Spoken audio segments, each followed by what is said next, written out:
কেমন আছো তোমরা সবাই? নতুন একটি ব্লগে তোমাদের সবাইকে স্বাগত জানাই। আশা করছি তোমরা সবাই অনেক ভালো আছো। আলহামদুলিল্লাহ আমরাও অনেক ভালো আছি। তোমাদের সবার জন্য নিয়ে চলে এলাম আর একটা নতুন ব্লগ। ফ্যামিলি ফাংশন বা ফ্যামিলি গেট টুগেদার বলো, একটুখানি শপিং তো করতেই হবে। আর ঈদের পরে পরে তো বিয়ে, আর ভেবেছিলাম যে ঈদে শপিং করব, কিন্তু ঈদের পরে যেহেতু বিয়েটা হচ্ছে তার জন্য আর ঈদে সেরকমভাবে শপিং করব না। ভাবছি যে বিয়েতেই যা কিছু নেব অবশ্যই তোমাদের সাথে শেয়ার করব। আজ একটুখানি বাইরেও যাব, কয়েকটি জিনিস কেনার আছে, সেটাও তোমাদের সাথে শেয়ার করবো। তো অবশ্যই প্রথম থেকে শেষ পর্যন্ত ভিডিওটা দেখতে থাকো। তো এখন সকালবেলা থেকে আগে প্রথমে কাজগুলো করে নিচ্ছি। আর এখানে অনেকগুলো আবার পার্সেল এসছে। যেদিন বাইরে কোথাও যাওয়ার থাকে সেদিন সকালবেলা দিকে সব কাজ এরকম সেরে নেওয়ার চেষ্টা করি, তাহলে কি লাঞ্চ করার পরে একটুখানি পরে বেরিয়ে যাই, তাহলে সময়ের মধ্যে সব কিছু হয়ে যায়। আর তাড়াতাড়ি না গেলে আবার তাড়াতাড়ি বাড়ি ফেরা যায় না, আবার রাত হয়ে যায়। কয়েকদিন আগে এই ডাবের জলটা অর্ডার করেছিলাম ফ্লিপকার্ট গ্রসারি থেকে, তো ওটাই আজ খাচ্ছি। তো একটুখানি স্মেল আছে, যেহেতু অনেকদিন ধরে স্টোর রাখতে হবে তার জন্য তো একটুখানি কেমিক্যাল দেওয়াই থাকে, না হলে তো খারাপ হয়ে যাবে, তার জন্য একটা স্মেল আছে। তবে স্মেল থাকলেও খেয়ে নেব, যেহেতু ডাবের জল খাওয়া তো ভালো। তবে এটা ট্রাই করার জন্যই নিয়েছিলাম, যদি খেতে ভালো হতো তাহলে আবার নিতাম। তো একটুখানি স্মেলের জন্য সেরকম অত খারাপও লাগে না, আবার খুব একটা ভালোও লাগে না, মোটামুটি একদম কাজ চলার মতো আছে। যেহেতু প্রত্যেক দিন তো ডাবের জল সেরকমভাবে পাওয়া যায় না, তো এরকম একদিক থেকে একটা ভালোই যে এরকম পেয়ে যাচ্ছি। তবে স্মেলটা খুব খারাপ নয়, খাওয়া যাবে। ভাবছি এটা শেষ হয়ে গেলে আবার কয়েকটা অর্ডার দিয়ে দেবো, তাহলে কি প্রতিদিন খাওয়া হবে। আর যেহেতু সবাই মিলে খাচ্ছি তো তাড়াতাড়ি শেষ হয়ে যাচ্ছে। তো এখানে লস্যি বানানো হচ্ছে, তো ঘরেই কালকে বানানো হয়েছিল এই টক দইটা, ওটা দিয়ে লস্যি বানানো হচ্ছে। এই প্রতিদিন না এই কয়েকদিন থেকে একটা অভ্যাস হয়ে গেছে যে এরকম লাঞ্চের পরে একটুখানি লস্যি না থাকলে তেমন ভালো লাগে না। বাজারের কেনা টক দইগুলো একটুখানি বেশি টক থাকে, একটা স্মেল থাকে, কিন্তু এই বাড়িতে বানানো টক দইগুলো অত টক থাকে না, আর খেতেও ভালো হয়। আর যেহেতু একটুখানি সর পড়ে থাকে ওপরে, তার জন্য খুব ভালো লাগে খেতে। তো এখানে সব বাসনগুলো মাজা হয়েছিল, সেগুলো এখন গুছিয়ে দিলাম, যেহেতু আবার একটু পরে তো বাইরে যাব, তার জন্য ভাবলাম কাজগুলো একটু করে গুছিয়ে রেখে দিই। আর কি বলো তো, বাসনগুলো মেজে সব কাজ গুছিয়ে যদি যাই তাহলে এসে আর সেরকমভাবে কাজ থাকে না। আর যদি কাজ এরকম বাসনগুলো না মেজে তাড়াহুড়ো করে চলে যায়, সে আবার কাজের চাপটা থাকে, আর কোথাও থেকে এসে সেরকমভাবে কাজ করতে ভালো লাগে না। আর কয়েকটা দোকান ঘুরে যতই বলি যে তাড়াতাড়ি চলে আসবো, কিন্তু বাজার করতে গেলে তো আর তাড়াতাড়ি আসা হয় না।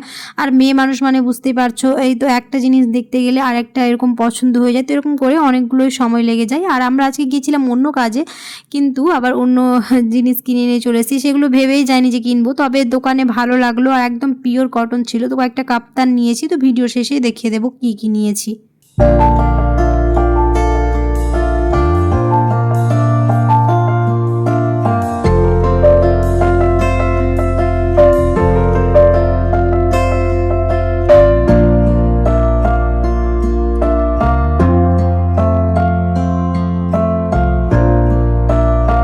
আমার মনে হয় এই ঈদে প্রত্যেকেরই অনেক কাজ থাকে, ঘরবাড়ি পরিষ্কার করা থেকে যে সব ধরনের মশলা করা। তো মেয়েদের এখন অনেক কাজ, কাজের কোনো শেষ থাকে না।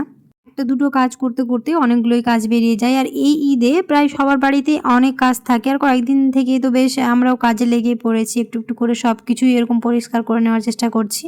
আর বাড়িতে যদি কোনো অনুষ্ঠান হয় তাহলে যতই ভাবি না কেন যে শপিং করব না, কিন্তু এই একটা দুটো করে আবার জিনিসগুলো কেনা হয়ে যায়। যতই বলি যে নেব না কিছু, কিন্তু ওই তো একটা দুটো করে আবার নিতেই থাকি।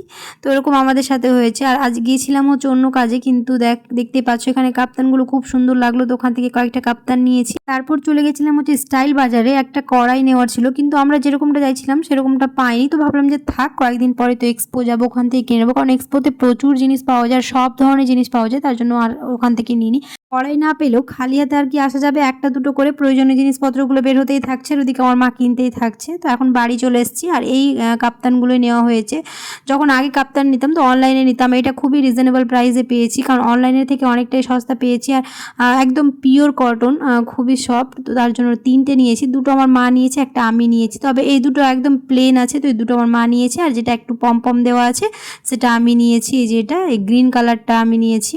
এটা কিন্তু একদমই ভেবে যাইনি, ওখানে গিয়ে পছন্দ হলো তাই নিয়ে নিয়েছি। তো এরকমই হয়, একটা জিনিস কিনতে গিয়ে আরেকটা জিনিস পছন্দ হয়ে যায়, এটাই মেয়ে মানুষ, বুঝতেই পারছো। আর নেওয়ার একটাই কারণ, কটন ছিল আর একদম রিজনেবল প্রাইসে পেয়েছি, অনলাইনে থেকে দাম কম, তার জন্য আরও নিয়েছি। আর এখানে স্টাইল বাজার থেকে নিয়েছি হচ্ছে কয়েকটা সার্ভিং ট্রে, কৌটো, আর বেগুন পোড়ানোর জন্য স্ট্যান্ডটা নেওয়া হয়েছে। এটা একটা আছে, কিন্তু আবার নিয়ে নিল একটা।